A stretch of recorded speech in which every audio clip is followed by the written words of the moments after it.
Hello guys, good evening. This is Essie again. Oh, well, just a quick one. I'm here to possibly check how you guys are doing, and with the lockdown, wherever you are locked down, and remembering that we need to be grateful if we've got breath in our lungs. Remember, tomorrow is never promised, and we take a day as it comes. And as I said before about the coronavirus, saying we don't know what's going to happen, when it is going to happen, it's not for us to know. What's important is when we wake up and when we've got breath in our lungs, for that day we are grateful.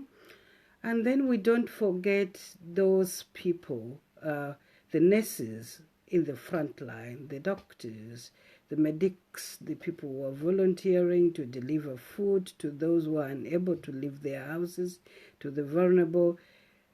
We need to think about all those people, how they are doing, how they are coping, and we need to keep communicating with everybody who is unable to go out so that we keep them with us. Otherwise, people will start getting distressed. And I know I did speak the other day about maybe, dealing with the aftermath where people are going to be, hi, Loveness, how are you? Where people are possibly going to be distressed.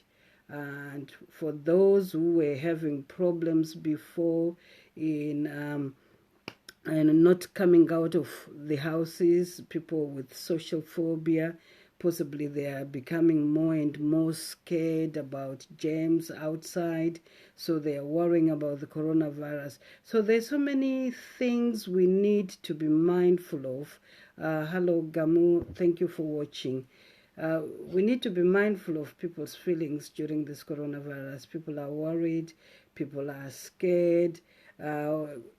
The thing which is not helpful, what I find, there's a lot of fake news where people are having their anxiety levels go up because of fake news.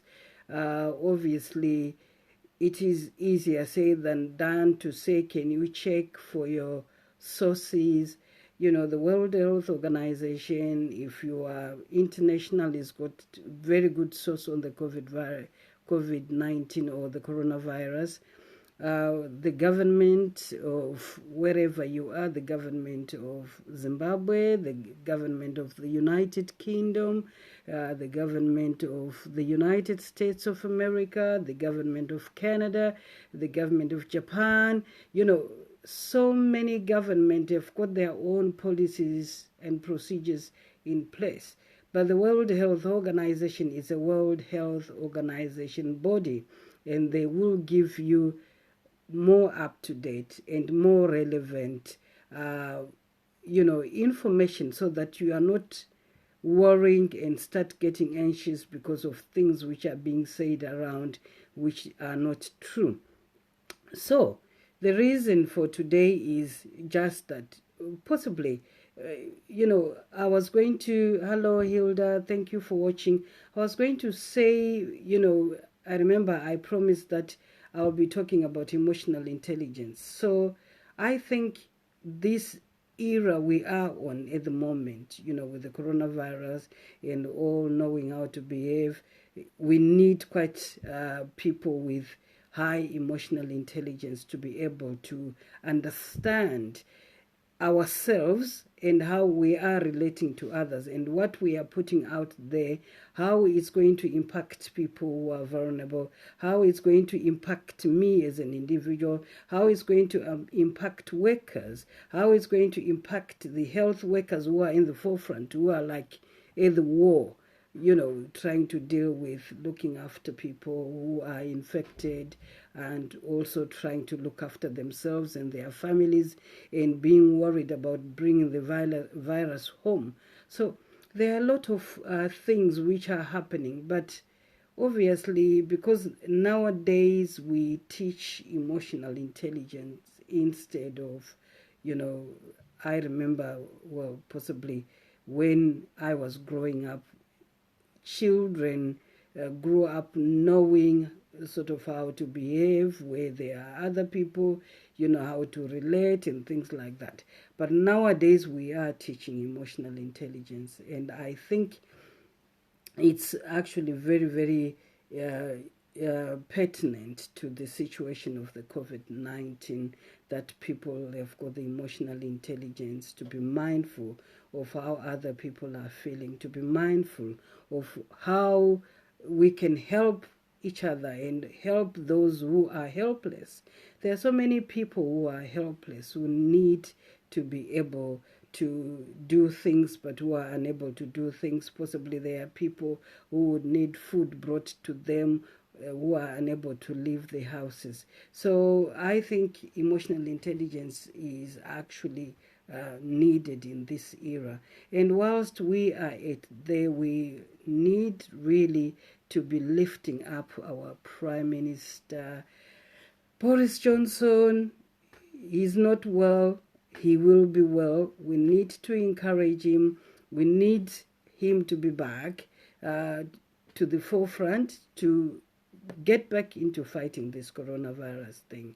And I don't want to scare people, as I've been telling people that, the thing is, I'm not scaring people about the COVID virus, because we are all learning about this COVID virus as we go. And when I say we, I mean the nurses, the doctors, and I mean the scientists, the governments, everybody. There is no one who knows when it's going to finish, how it is going to finish, because we don't have power over tomorrow. As I say, tomorrow is never promised.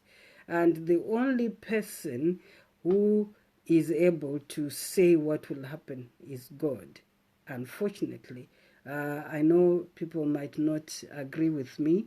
Some people believe in the Buddha, some will believe in the universe, but outright is we don't have power over our life. That's the reason why we are in the state we are at the moment. So because we don't have power over our life, hello Auntie Gladys Topo, how are you? Thank you for watching. So because we don't have power over our lives, we need to give that power back to the one who created us. So we need to pray for Boris Johnson's. We need to pray for him to leave the intensive care unit. And I know we've been told that he's doing well. He's just in intensive care unit for precautions. But, whatever happens, the higher power, God, is ultimate. He is the one who has got the power to drive any of an agenda in there so that people are able to survive. But sad news, nurses keep dying and doctors keep dying. We are losing nurses all the time. We are losing doctors all the time. And I understand now I'm talking about UK. For those who are not in UK, those who are not, I understand in the Midlands the rates are going up and we don't know what's happening. But we need to keep at it. We need to keep washing our hands. We need to keep practicing social distancing. For those who can work from home, please stay at home and save the NHS. For those of us who are supporting the people on the front line, some days we'll go into work, some days we are working away from home, but we are still working because we still need to support people. We need to think about the families who have lost the nurses. I know it's our duty as nurses and doctors to go out and look after the sick, but there is a nurse who we lost in Birmingham about last week. There is another one who we lost yesterday. There was a doctor who came out of retirement who we lost. And all those people, they have left families. So in a time of this, the reason why I'm saying emotional intelligence is needed, we need to be able... Hello, Brother David, thank you for watching. We need to lift these families up. We need to support them as they are going through this grief.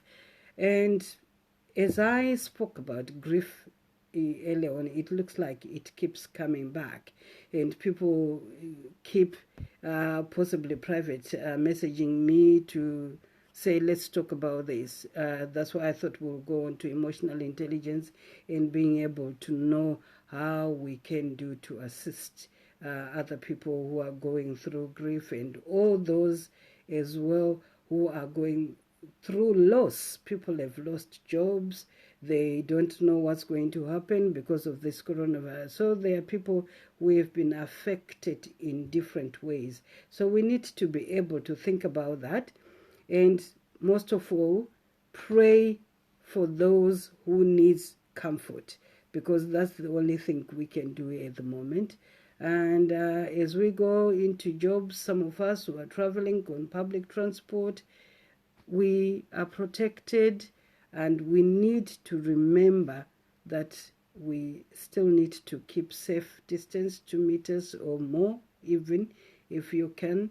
And wash your hands when you get home, and throw your washing in the wash when you get home, so that at least you are not bringing in the germs, and you are not spreading them to your loved ones at home.